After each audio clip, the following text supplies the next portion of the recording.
Okay, guys, we're going to start out today with a new lesson. I'm gone, obviously, today and tomorrow and on Friday this week. And I'm also gone Monday next week. But we are just going to keep going with these lessons here, especially because these first two here are not actually that difficult, I would say.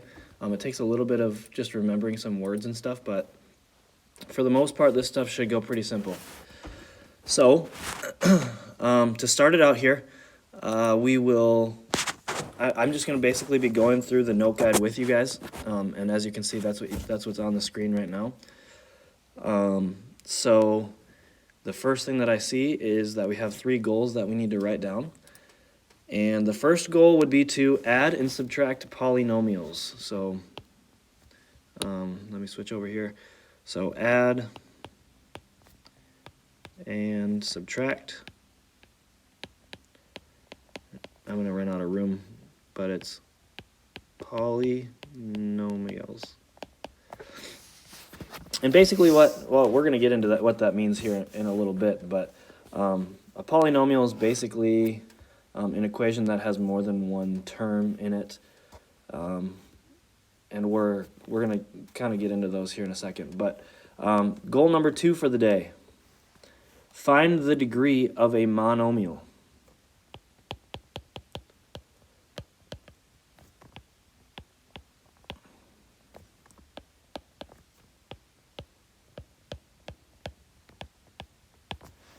Find the degree of a monomial. And then the third one for the day is name a polynomial based on its degree and its number of terms.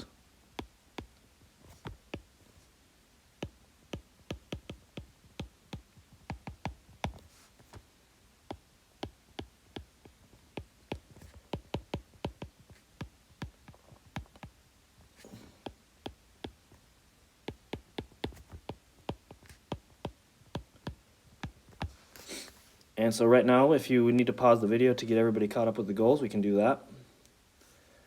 And if not, we're going to move on to the next part here. Monomials.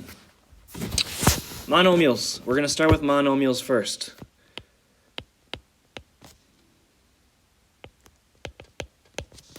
A monomial is a real number, a variable, or the product of the two with whole number exponents.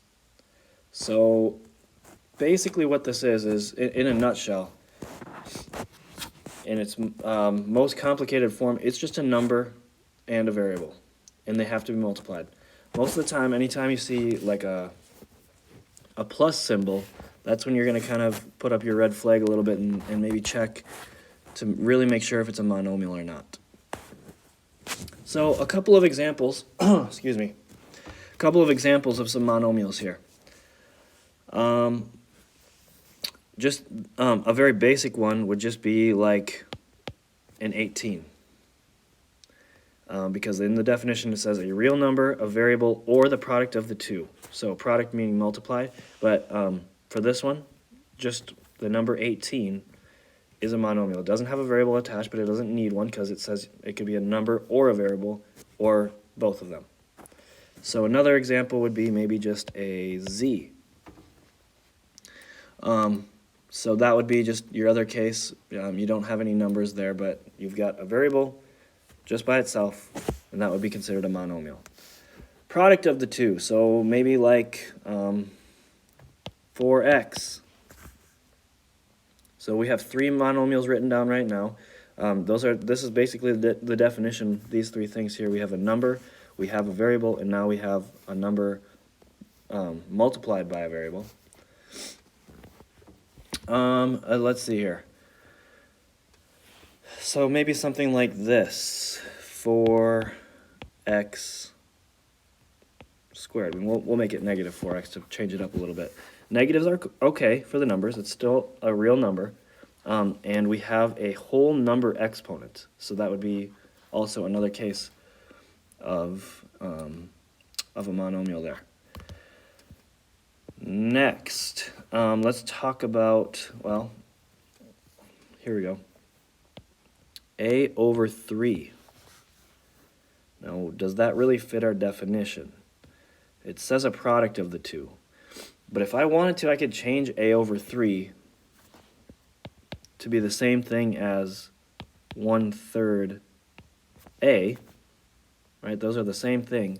So technically that is a monomial because we have a real number being multiplied by a variable.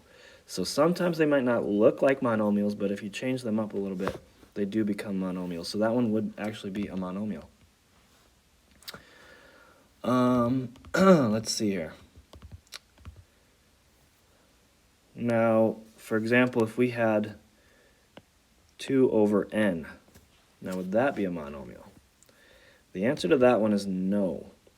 And so I'm actually going to erase that and move it over into the non-monomials right now. 2 over n. I move that over because you can't do the same thing that we did over here when we went through the a over 3. You can't do the same thing. You can't say it's 2 over 1 times n because the n's on the bottom. And from exponents rules, what we've talked about, basically what puts an n on the bottom would have a -1 as an exponent. So it would kind of be the same thing as this, 2 times n to the -1st power. Those are the same thing. And that actually doesn't fit our definition. Our definition says that it needs to be a whole number exponent. And if you know what a whole number exponent, maybe you need to make a little note on this, but whole number exponents are 0,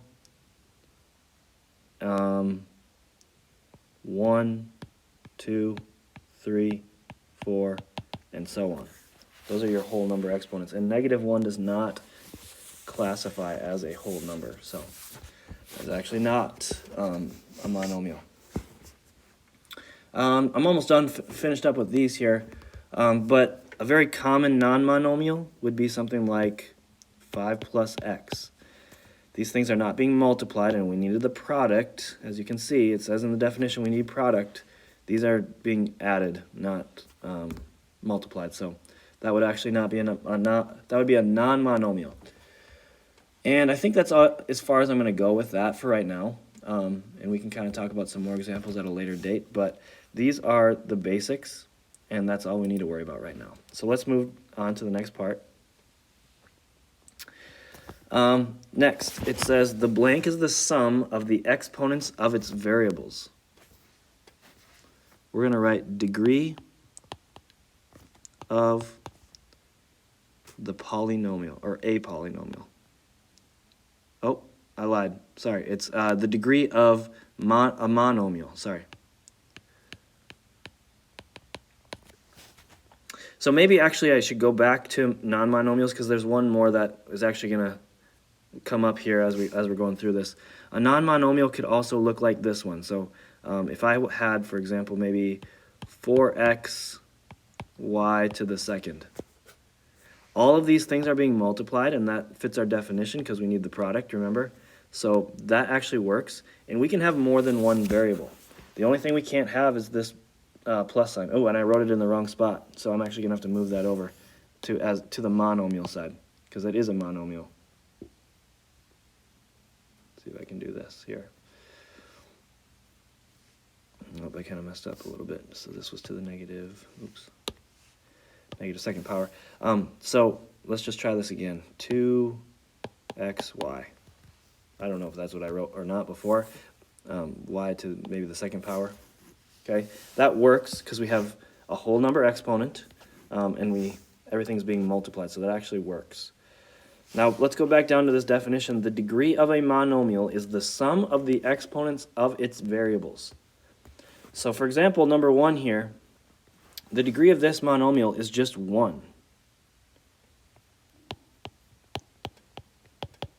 And that's because the x has an exponent of 1. And so if we add up all of the exponents, like we said, all of the exponents, if we add them all up for the exponents of the variables, we would just have a 1 there. For this one, we've got 2 variables, and if we add the exponents, we get 5. 3 plus 2 is 5. So the degree would be 5. Number 3. Well, if I look at number 3, I see that we really don't even have any variables there. So actually, that one is just going to be a degree 0. We have no variables, so we don't have any exponents. So our degree would be 0 on that one. Okay. Next, you can add or subtract monomials by adding or subtracting like terms. Now, for example, on this one, 3x squared plus 5x squared, you need to have the same variables with the same degrees in order for this to work. So if this was an x squared and an x third, you actually wouldn't be able to do this. X to the second power and x to the third power, you can't combine those. So this one we are okay though, we can combine them. And 5x squared and 3x squared, if we add those things together, we would just add these numbers, 3 and 5, we'd get 8. And then it's going to stay as an x squared. Okay, so the x doesn't change to an x to the fourth power. We're adding things, and when we've said this before in class, when we add these things, we have to keep those the same, the x squared. On the next part, we have, well, first thing we should look at is, are our x and y values, do they have the same exponents? And they do. So now we can subtract. And we have 2 minus 7. That's going to give us a negative 5. X squared and y to the fourth, those are going to stay the same. X squared, y to the fourth. So we have a negative 5, x squared, y to the fourth. Scrolling down here. A blank is a monomial or a sum of monomials. So we have another definition here. It is a polynomial.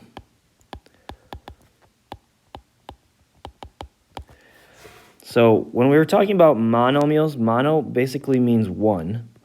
So we would call it one term. That's why all of these up here in our monomials on the top of our page are all one term.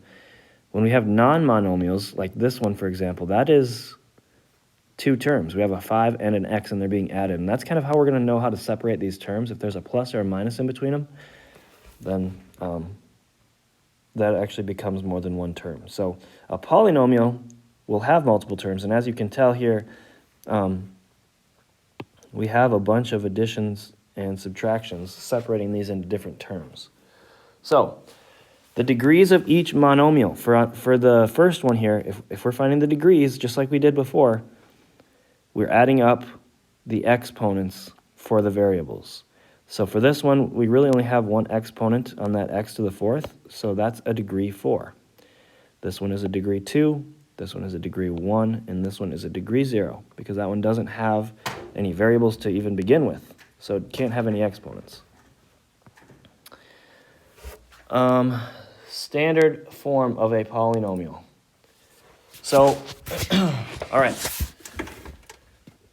So this one is in standard form, and the reason for that, and I'm just going to write the definition and then explain it to you guys. The degrees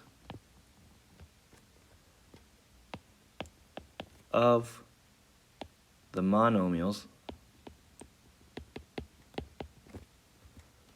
decrease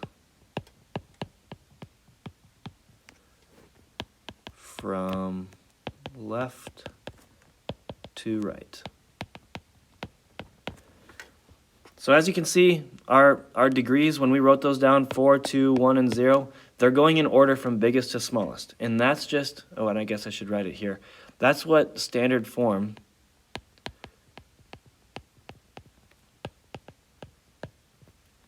of a polynomial looks like. Okay, next.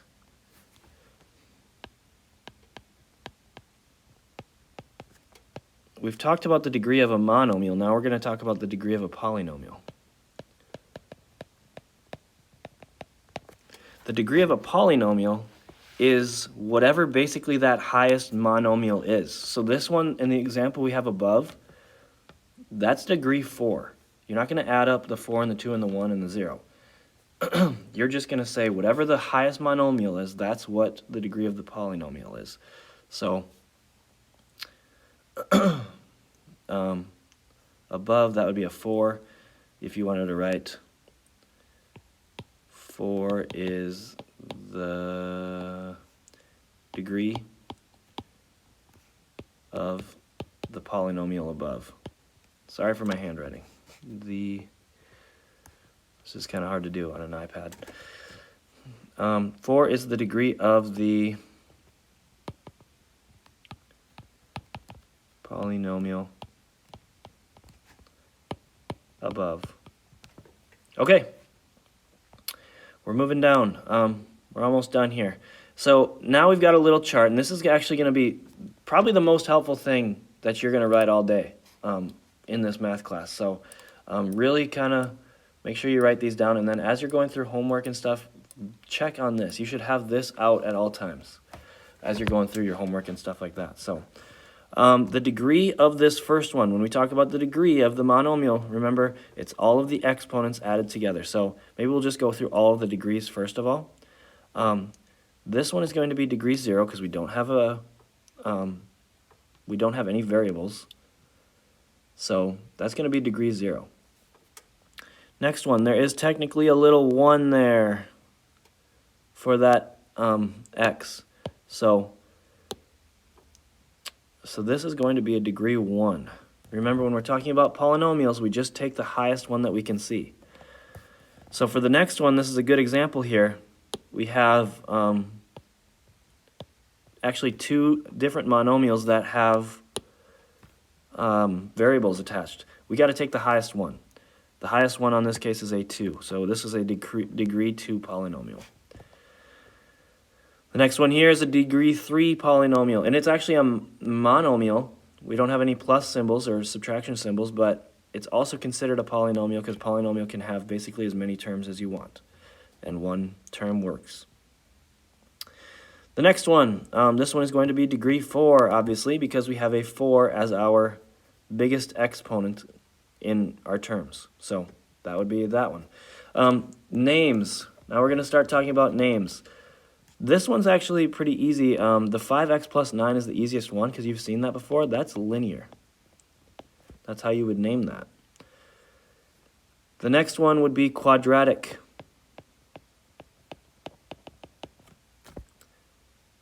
And we're going to get into quadratics this chapter, and we're going to really dive into those next chapter as well. So that's a word that we're going to be hearing quite a bit. Cubic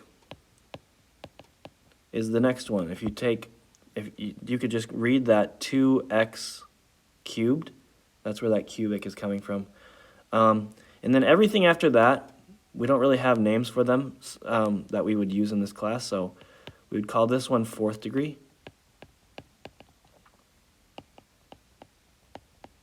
That's a 4th degree polynomial. And then back to the first one. This one's called a constant. And that's just because we don't have any variables, so that's going to remain constant as a 6, right? So for the linear one, you can plug in things for x, and it's not constant what you get out. But if you just have a number with no variables, that's just going to be a constant. That's just a 6.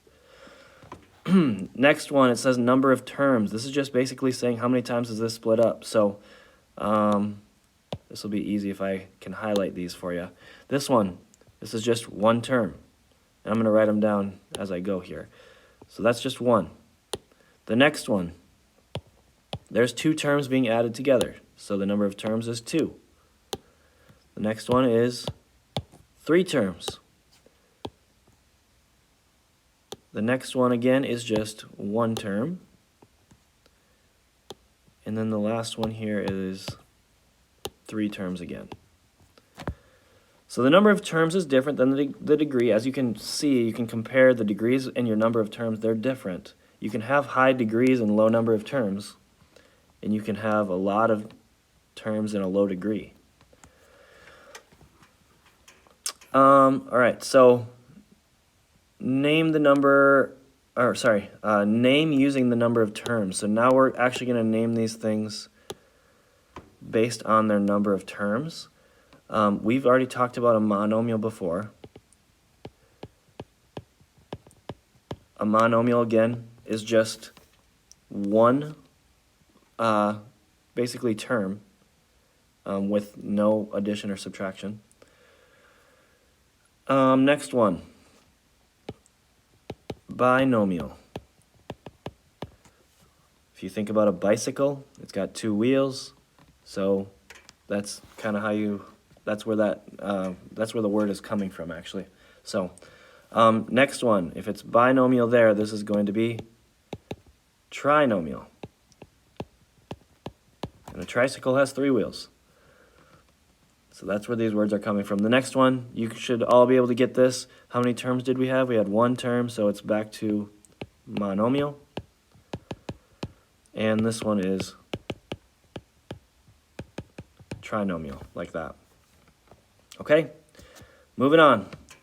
Write each polynomial in standard form. If we're doing that, remember standard form, if you need to make a note of this, standard form means basically put exponents in order. So we're going to do that. And then it says, what is the name of the polynomial based on its degree and number of terms? So I'm going to pull this down here so we can kind of look at both. Putting them in order, this is actually not too difficult. I can see that there's a 2 on the 4x squared, and there's a 1 that you can't really see, but it's there. For the first one. So the answer to this would be 4x squared, and then to follow that up, we would just put the 3x behind it. So we still have our same 2 terms, and we just switched things around there with our plus. Well, yeah, it's just flopped around. Next one. This is definitely the highest exponent that I see. So 5x to the 3rd power would definitely come first. And then what I see is two terms that have basically the same degree. They're both x to the 1st power. So we can actually combine those right away. 7x, a positive 7x, and a positive 4x would make an 11x. And so those are actually going to come together down here to make that 11x. And then the last step here, we have to subtract 1. Just because of this guy, we had a negative 1 there. So we're going to keep that subtraction sign with it and put that at the end. We also didn't name these yet. We need to name them. So what is the name of the polynomial based on its degree and number of terms? Well, this one has 2 terms. So number of terms was 2, so that would be called a binomial, as we can see up there. But then before we write that, maybe we want to talk about what name we would give it using the degree. Well, this one is a degree 2 because that's the highest one. As you can see, we've got a 2 there. So this would be a quadratic binomial. And that's something that you will need to do on the next test. I will give you something that looks like this. This could be definitely a question on the next test where you would have to organize them and put them in standard form and then tell me that it's a quadratic binomial. On the next one, our exponent is to the 3rd power, so that would make it a cubic. And it starts being 4 terms long, but we actually condensed it to 3 terms. So that's what we are going to use, the 3 terms, after condensing it and putting it in standard form. So it's not actually 4 terms long, but this one is actually 3 terms long, and we are going to call that a trinomial. Okay? All right, next. To add polynomials, combine like terms. Now, this is pretty simple if you can just, if you're just looking at the exponents, those are the things that you're going to combine. So on the first one, let's just combine the x to the 3rd since those are the highest. Excuse me. So we'll have 2x to the 3rd and x to the 3rd. There's really a 1 in front of that x to the 3rd. So 2x to the 3rd plus 1x to the 3rd is 3x to the 3rd, just like that. And we're done with those. Now, maybe I should have mentioned this first. We have parentheses, but the parentheses really aren't needed. They're just kind of there to trick you in this problem because things are just being added and subtracted. So we don't really need the parentheses. On to the next part. We have a negative 5x. Okay, maybe I want to cross these out because I've already done them. So we have a negative 5x squared and a 2x squared. So a negative and a positive, this would make a negative 3 x squared. And then you could cross those out. We have a plus x coming next because that's a higher degree. That's a variable, whereas the negative 1 doesn't have a variable. And then the negative 1 would go at the end. That's it. Now the next one can be a little bit tricky because now it says we're subtracting. And you might think that that's simple, but the negative there's really a negative 1 in front of the parentheses that has to be distributed into every single part. So the first thing we should do is maybe rewrite this and make it a plus, but just distribute that negative 1 in there. So 4x squared minus 3x plus 5, just rewriting that left side. And that negative 1's going to everything. So we have a negative 3x squared, a positive x, because negative 1 and negative x would make a positive x. And then the negative 1 with the negative 8 would make a positive 8.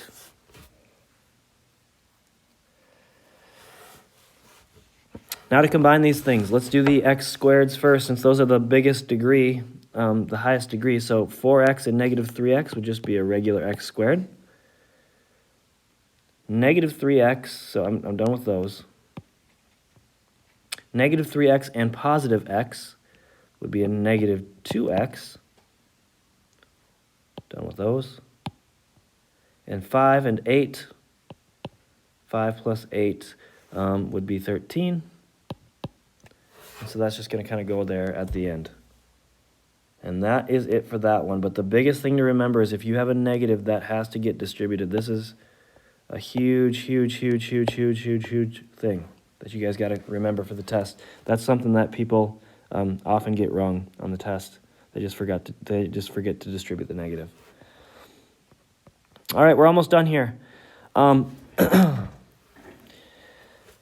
Let's see. It says, during the period 1999 to 2005, the number of hours an individual person watched broadcast television and cable satellite television can be modeled by these two formulas, where T is the number of years since 1999. About how many hours did people watch television in 2002? Okay, so this is just plugging things in, guys. So T is the number of years since 1999. So basically what we got to figure out is what we're plugging in for T. And if T is the number of years since 1999, 2002 is going to have to be changed. So the question is, how many years is 2002 past 1999? And that just happens to be 3 years. So that's the number that we're going to be plugging in for T. T equals 3. That's how many years have passed. So that 3 is going in to actually both equations, because broadcast television and cable television, those are different types of ways that you can watch TV. And so if we want the total hours of people just watching TV in general, we need to know it for both of those. So I'm going to let you guys work on that. And you guys can kind of take it from there. But that's basically it. Make sure that you guys are all plugging that in and you're getting both numbers. So you'll get, and then you can add those together. And I'm not going to do that right now because I'm kind of far away from the calculator. So I'll let you guys work on that. That's basically it for the lesson today. Like I said, the most important thing is probably this table right here. So I'd definitely use that to kind of go through your homework. All right, that's all for me.